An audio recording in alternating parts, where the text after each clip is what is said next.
Good morning girls. हम लोगों ने कल डिस्कस करा था बिजनेस और उसके फीचर्स। अभी हम कंटिन्यू करेंगे नेक्स्ट टॉपिक, वो है हमारा एम्प्लॉयमेंट और उसके फीचर्स हम लोग करेंगे। यहाँ पे इन्होंने सबसे पहले एम्प्लॉयमेंट में लिखा क्या है, an employment is that economic activity. अब देखो हम लोगों ने पहले, मैं दोबारा से क्लियर कर देती हूँ, इकोनॉमिक एक्टिविटीज़ वो एक्टिविटीज़ हैं जो प्रॉफिट के लिए करते हैं। तो प्रॉफिट के लिए हम तीन एक्टिविटीज़ हम लोगों ने उसको डिवाइड करा था, एक था बिजनेस, एक था प्रोफेशन और एक उनमें से कौन सा था, एम्प्लॉयमेंट। कि आप लोग क्या करोगे, एम्प्लॉयमेंट भी जो है वो भी पैसे के लिए करते हो। अगर मैं कहीं पे जॉब कर रही हूँ तो मैं पैसे के लिए कर रही हूँ क्योंकि मेरे को सैलरीज मिलेंगी या उसके लिए वेजेस मिलेंगे। अब स्टार्ट करते हैं। Employment is that economic activity under which people work for others, दूसरों के लिए काम करते हैं, and receive remuneration in lieu thereof. In lieu thereof को आप काट के कर सकते हो इन रिस्पेक्ट ऑफ, ठीक है, इन प्लेस ऑफ। कि मतलब अगर मैं दूसरों के लिए काम कर रही हूँ तो बदले में मेरे को क्या मिलेगा, रेम्यूनरेशन। तो मैंने यहाँ पे लिखा भी है, रेम्यूनरेशन मतलब सैलरीज और वेजेस और एनीथिंग, मतलब कोई कंपनसेशन भी मिल रही है मेरे को, किसी फॉर्म में मिल रही है, तो वो किस में आएगा, आपका रेम्यूनरेशन में आएगा। एम्प्लॉयमेंट क्या है, वो इकोनॉमिक एक्टिविटी है जहाँ पे आप लोगों के लिए काम करते हो, पर किसके लिए करते हो, रेम्यूनरेशन के लिए। अंडरलाइन कर लेना, मतलब सैलरी के लिए करते हो।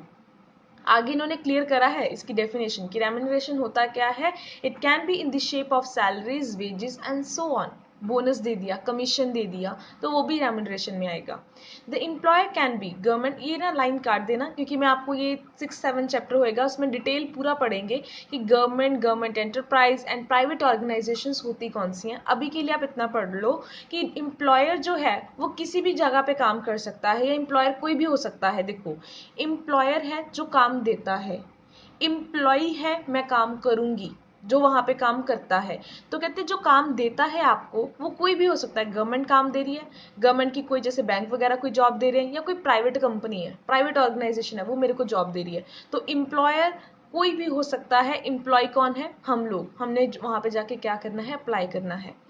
एम्प्लॉयमेंट में बी ऑन परमानेंट, टेम्पररी और कैजुअल बेसिस। टेम्पररी और कैजुअल बेसिस जो है वो वन एंड सेम थिंग, और डाला हुआ है बीच में।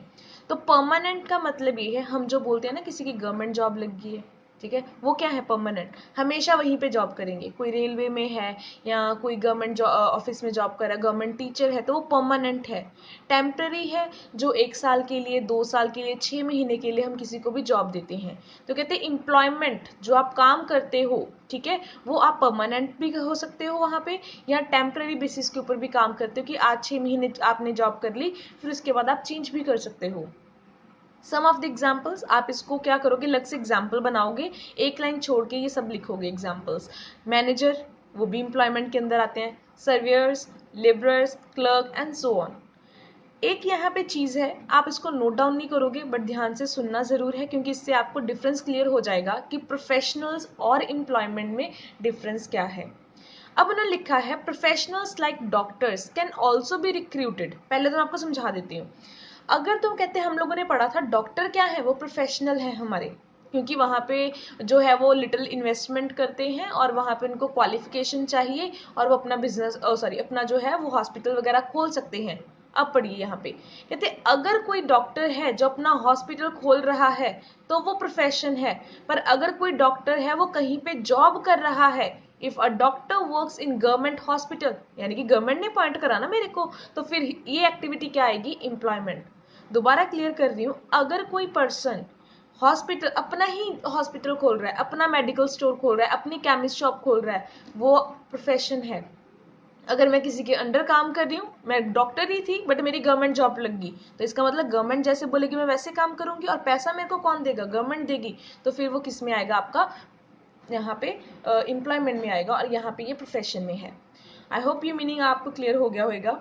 अब हम नेक्स्ट करते हैं इसके फीचर्स। फीचर्स में हम लोगों ने ये पढ़ा था सर्विस टू अदर्स, दूसरों को काम देना, सॉरी दूसरों के लिए काम करना। सर्विस टू अदर, दूसरों को आपने सर्विस देनी है। फॉर एग्जाम्पल, अगर हमने ऊपर यहाँ पे कौन सी एग्जाम्पल पढ़ी थी, दोबारा जाते हैं।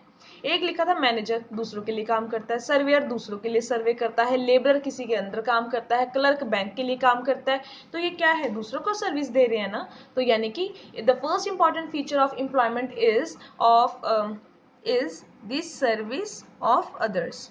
आई होप अब क्लियर होएगा आपको। नेक्स्ट उन्होंने लिखा हुआ है पर्सनल सर्विस। पर्सनल सर्विस क्या है? An employ has to provide service himself, in other words he cannot get service from somebody else in his place. हमने कल भी पढ़ा था ये डिफरेंस में कि वो अपना इंटरेस्ट ट्रांसफर नहीं कर सकता, जो काम उसका है वो खुद करेगा। So he cannot get service from somebody else, वो किसी और से जो है सर्विस नहीं ले सकता अपनी जगह पे। वो जिसके लिए काम कर रहा है, जैसा काम कर रहा है, उसको वहीं पे काम करना पड़ेगा। यहाँ पे एक वर्ड लिखा है एग्रीमेंट। एग्रीमेंट से सबसे पहले मैं ये समझाती हूँ, जब डिफरेंस पढ़ा था तो फर्स्ट उन्होंने लिखा था कमेंसमेंट। कहते एम्प्लॉयमेंट कमेंस कब कर सकते हो? After getting appointment letter. मान लो मैं कहीं पे जॉब करने वाली हूँ, तो मैं जॉब कैसे करूंगी? मैं परमानेंट जॉब कर रही हूँ या मैं टेम्पररी बेसिस के ऊपर जॉब कर रही हूँ? मेरे को सैलरी मिलेगी, कमीशन मिलेगी, और कितनी मिलेगी ये वहां पे रिटर्न उस डॉक्यूमेंट पे लिखा होता है। और जिस डॉक्यूमेंट पे, जिस अपॉइंटमेंट लेटर पे लिखा होता है उसको क्या बोलते हैं? एग्रीमेंट। दोबारा से यहाँ पे पढ़ना स्टार्ट करते हैं। Employment is obtained under a special contract. The basis of employment, तो कहते हैं जो एम्प्लॉयमेंट हुई है, जो मेरी सिलेक्शन हुई है, या तो वो परमानेंट हुई है या मुझे वो 6 महीने के लिए, 2 महीने के लिए रख रही हैं, is entered in the contract, तो ये चीज कॉन्ट्रैक्ट में लिखी होगी। Similarly the basis of remuneration, किस बेसिस के ऊपर आप मेरे को रेम्यूनरेशन दे रहे हो? ठीक है, आप मंथली मेरे को दोगे। देखो सैलरी हमेशा क्या होती है? मंथली। कमीशन होता है जितना ज्यादा काम करोगे, और फी वगैरह जितनी आपसे वो चार्ज करेंगे डिपेंड करता है, और वेजेस होते हैं डेली बेसिस के ऊपर। तो कहते हैं basis of remuneration, basis of आपकी जो पेमेंट है वो कैसे होएगी, वो भी रिटर्न होता है, और जिसके ऊपर लिखा होता है उस डॉक्यूमेंट को एग्रीमेंट कहते हैं। सर्वेंट, सर्वेंट कौन होता है? जो सर्विस देता है। So employee is servant of his master. Master कौन होएगा? जिसने उसको अपॉइंट करा, जिसने उसको रखा।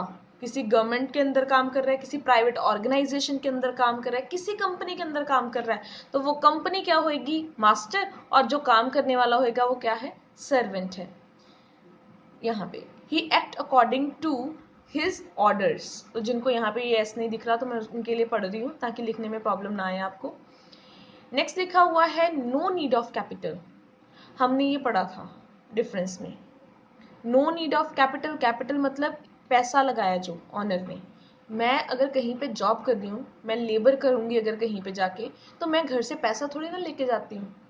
अगर मैं कहीं पे क्लर्क काम कर रही हूँ तो मैं घर से पैसा नहीं लेके जाती, मैं वहां पे इन्वेस्टमेंट नहीं करती, मैं वहां पे एसेट्स नहीं लेके देती उनको, मैं वहां पे उनकी बिल्डिंग नहीं बनाती। ठीक है, so no need of capital, किसी पैसे की जरूरत नहीं है।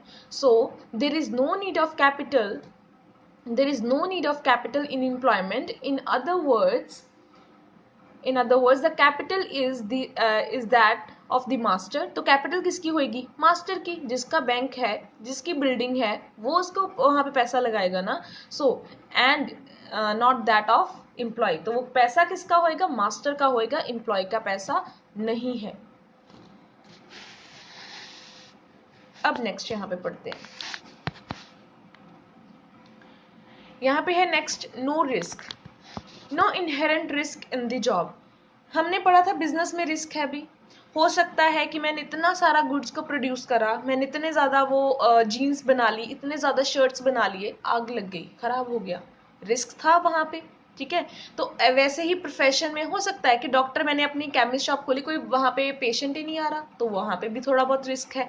यहाँ पे कोई रिस्क नहीं है, चाहे वहां पे बैंक में कोई पैसा जमा कराने आए चाहे ना आए, चाहे कुछ भी हो, मुझे सैलरी मिलेगी ही मिलेगी, फिक्स्ड सैलरी मिलेगी। So the inherent risk in the job is that of the master. तो जिसका बैंक है लॉस उसको है, नॉट दैट ऑफ एम्प्लॉय। तो एम्प्लॉय का कोई भी रिस्क यहाँ पे नहीं है। नेक्स्ट हमने यहाँ पे लास्ट पॉइंट करना है nature of employer. Nature of employer का मतलब the employ can be anybody. वहां पे हमने ये चीज क्लियर करी थी कि मैं किसी के अंडर भी जॉब कर रही हूँ, वो गवर्नमेंट भी हो सकती है, वो गवर्नमेंट एंटरप्राइज भी हो सकती है, वो प्राइवेट ऑर्गेनाइजेशन भी हो सकती है, वो कोई नॉर्मल किसी के अंदर मतलब मैं काम कर सकती हूँ। प्राइवेट का मतलब जो गवर्नमेंट कंट्रोल नहीं करती, तो गवर्नमेंट क्या है? जो सेंट्रल या स्टेट गवर्नमेंट के अंदर जो भी ऑफिस आते हैं उनके। तो कहते हैं नेचर ऑफ एम्प्लॉयमेंट ऐसा होगा।